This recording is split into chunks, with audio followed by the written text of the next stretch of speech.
আইতেছি ভাই এতে আই রওনা দিছি আইতেছি ভাই আচ্ছা ইয়ে দোকান কত নাই কোনায় গেছো?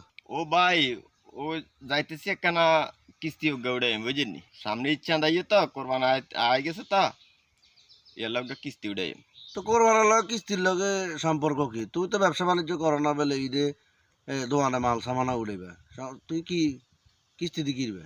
ও মা হেডা কি তো কোরবান না লাগতো না ও আছে বাল বাচ্চা আছে এখানে খান লাগতো না কি এগো কিস্তি দিলে কোরবান দিলে হে কোরবান হইব নি? কোরবান অন লাগতো না আর হল আইন আছে বউ বাল বাচ্চা আছে তারা খাইতে ইল্লি হইব এটা কোনো কথা?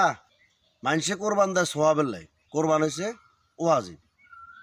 আর তুই কোরবান দিবা গোস্ত খানার লাগে, এই কোরবান তোরে দিতে কইছে কি? তুই তো বাজারের তো গোস্ত কিনি আনি খেতে আর কি উল্টা আল্লাহ কথা কও। রুমিয়া আপনি কি কইলে বাজার তন কিনে আনলে কি আর মানুষে করব নি ওর দোকানে তো কোরবান দিছে এবার আরে কথা মাইনসে কনির লাই গোস্ত খানার লাই, তারপরে দি বাল বাচ্চারে গোস্ত খাবানোর লাই, ইগিনির লাই তুই কোরবান দিবে কেন? লাগে একটা মস্করায় না আইসো, কোরবান কি কোনো মস্করার জিনিস?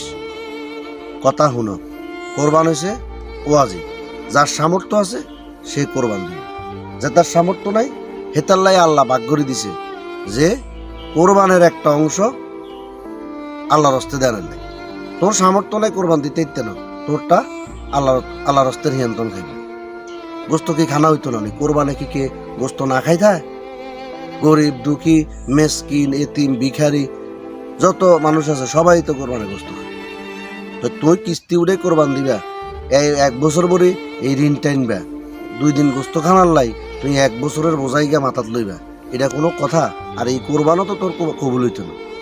কোরবান যদি কবুল হইতো তাইলে তো একটা কথা আছে, এরপরে যাতাকো লগে শরীরকে কোরবান দিবা, এটারও তো তোরা লইতো না, উল্টা আরো বাণিজ্য তারাইবা।